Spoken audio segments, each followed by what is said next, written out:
শাপলা চত্বরে গুলি মারছে, তাতে কি হয়েছে? ইসলাম শেষ হয়ে গেছে? খাইয়া এখন আর খালি 17টা বছর বক্তৃতায় দাঁড়ায় গেছে, খেলা হবে। বলছিল তো গত 10 তারিখে আইবা, তোলার রাশি দিয়ে বাড়ি সালাম দিছি আমি ঢাকা শহরে, একটাও নেই।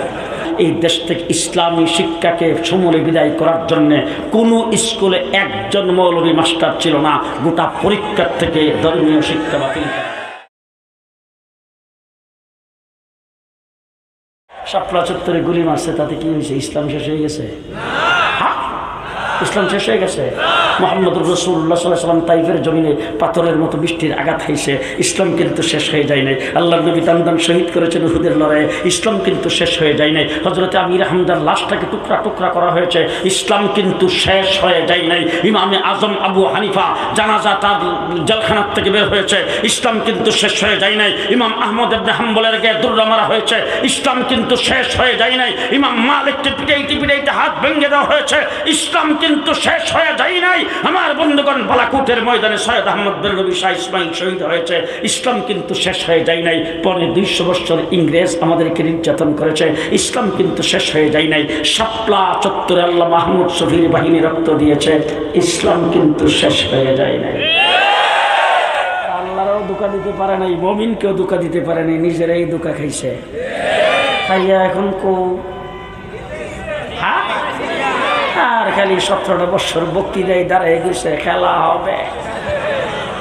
আমি কিন্তু খেলার ময়দানে ছিলাম 17 বছর পুরাও, কথা কয় না। জেলে যাওয়ার আগে যেই বাসায় কথা বলছি, জেল থেকে বাইরে তো বাসার পরিবর্তন হয় নাই।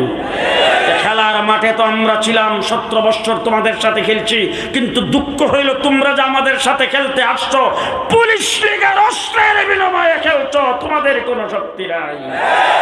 যদি মনে করো তোমাদের শক্তি আছে, তাহলে এবার আসো দেখি কত দানে কত চাও। বলছিল তো গত 10 তারিখে আইবা, তোলার রাশি দিয়ে বাড়ি সালাম দিছি আমি ঢাকা শহরে, একটাও নেই।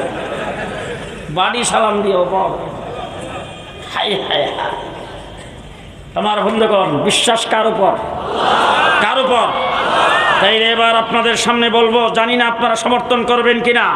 আমার বাংলাদেশের সংবিধানে লেখা ছিল, এই দেশের এই সংবিধানের এই দেশ পরিচালনার আস্থা বিশ্বাস থাকবে একমাত্র আল্লাহর উপরে। গত 15 বছর যারা আমাদেরকে নির্যাতন করেছে ধর্মনিরপেক্ষতাবাদীরা, তারা ক্ষমতায় এসে সংবিধান থেকে আল্লাহর নামকে কেটে দিয়েছেন। আজকে সংবিধান প্রণয়ন করার জন্য কমিশন গঠন করা হয়েছে। দাবি জানাবো, আল্লাহর উপর পূর্ণ আস্থা বিশ্বাস আবার সংবিধানে স্থাপন করতে হবে। কারা কারা রাজি? রাজি আছেন না সবাই? রাজি আছেন না সবাই? 2 নম্বর কথাটা বলতে চাই। বিরক্ত হইতেছেন না তো? বিরক্ত হইতেছেন? 2 নম্বর কথা বলতে চাই। আচ্ছা, আমি মাদ্রাসায় পড়ছি, আমার সন্তানাদি কিন্তু সব মাদ্রাসায় পড়ে। মুফতি মিজান সব মাদ্রাসায় পড়ছে, ওনার সন্তানাদি সব মাদ্রাসায় পড়ে। ওনার বাবা ওনারে মৌলানা বানায়া, মানে আলেম বানায়া, মৌলানা মুসা সাহেবের বাবা ওনারে মৌলবী বানায়া ঠক যেত। আমার বাবা আমারে মৌলবী বানায়া ঠকে নাই।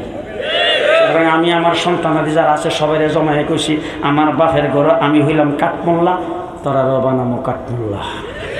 আমি যখন কাঠমোল্লা হয়ে ঠকছি না, তোরাও ঠকবে না, কইছে ঠকা। কিন্তু আপনাদের এই এলাকার স্কুলে পড়ে বেশি না মাদ্রাসায় পড়ে বেশি? কত বেশি? ও বাবা, গত রমজানের আগে আমাদের বাংলাদেশের হায়াতুল উলিয়া লিল জামিয়াতিল কওমিয়া, সারা বাংলাদেশের কওমি মাদ্রাসার দাওরায়ে হাদিস পর্যন্ত যত মাদ্রাসা, সব মাদ্রাসাগুলি একত্রিত হয়ে একটা বোর্ডে পরীক্ষা হয়েছে। সেই বোর্ডের নাম হলো হায়াতুল উলিয়া। মাত্র ছাত্র ছাত্রী সংখ্যা মাত্র 32,000। কয় হাজার? একই টাইমে মেট্রিক পরীক্ষা 20 লাখ। সামান্য বেশ যে এবার জিজ্ঞেস করতেছে যে 20 লাখ যে সব হিন্দুর ঘরের? জি, এরা কার ঘরের? মুসলমানের ঘরের যদি হয়ে থাকে, এদের জন্য উজুর ফরজ তো দরকার নাই। ডানে বামে দেখবেন, কেউ কথা না কইলে মনে করবেন এ দলের লোক। এদের জন্য উজুর ফরজ জানা দরকার নাই, গোসলের ফরজ দরকার নাই, উজুর নিয়ম জানার দরকার নাই, নামাজ জানার দরকার নাই, কোরআন শরীফ জানার দরকার নাই, হালাল হারাম জানার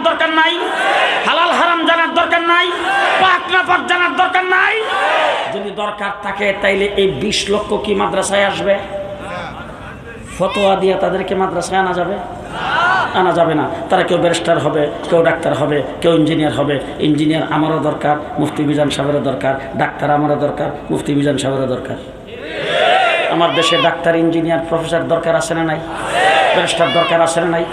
তাইলে যদি কোনো ব্যক্তি ব্যারিস্টারি পড়ে, ডাক্তারি পড়ে, ইঞ্জিনিয়ারিং পড়ে, মুফতি মিজান সাহেব যদি তাবিজ না দেয় আমার কাছে, আমি তাবিজ যদি তেল ফোরা, লবণ ফোরা যা আছে সব দিব। কিন্তু আমার এইখানে দাবিটা হইল, যারা স্কুল কলেজে আছে তারাও যেন স্কুল কলেজে থাইকেই উজুর ফরজটা ঠিক মতো শিখতে পারে, উজুরা সহিশুদ্ধ করতে পারে, নামাজ সহিশুদ্ধ করতে পারে, কোরআন সহিশুদ্ধ করতে পারে, হালাল হারাম জানে, পাক না পাক জানে। এই জন্যে গত সরকার আমার বাংলাদেশের স্কুল কলেজের মধ্যে যতটুকু দিনিয়াত পড়ানো ছিল, যতটুকু ধর্মীয় শিক্ষা ছিল, এইগুলিকে একদম সমূলে বিদায় করে বানর থেকে মানুষ তৈরি, শরীফ থেকে শরীফার কিচ্ছা, হাড্ডিমা টিম টিম, এরপরে রামায়ণের ইতিহাস, রামায়ণের কিচ্ছা, ধর্মশিক্ষা বইয়ের ভিতরে মূর্তির ছবি দিয়া এই দেশ থেকে ইসলামী শিক্ষাকে সমূলে বিদায় করার জন্যে কোনো স্কুলে একজন মৌলভী মাস্টার ছিল না। গোটা পরীক্ষার থেকে ধর্মীয় শিক্ষা বাতিল করা। ঠিক না ঠিক? আজকে অন্তর্বর্তীকালীন সরকার আমাদের রক্তের উপর দাঁড়ায় যারা ক্ষমতায় আছেন, আমরা দাবি করেছিলাম অন্তত 2 জন আলেমকে, যেই কমিশন গঠন করেছেন শিক্ষা কমিশনে 2 জন আলেমকে অন্তর্ভুক্ত করা হোক। কিন্তু সেটা আজ পর্যন্ত কোনো সাড়া আমরা পাই নাই। তবে পরিষ্কার ভাষায় বলতে চাই, বাংলাদেশে নাস্তিক মুরতাদদের শিক্ষানীতি বাংলার মাটিতে প্রণয়ন হবে না। ইসলামের সাথে সাংঘর্ষিক কোনো শিক্ষানীতি বাংলার মাটিতে চলতে দেওয়া হবে না। বাংলাদেশে 1 ক্লাস থেকে শুরু করে ইউনিভার্সিটি লেভেল পর্যন্ত ইসলামী শিক্ষা সর্বস্তরে বাধ্যতামূলক করতে হবে।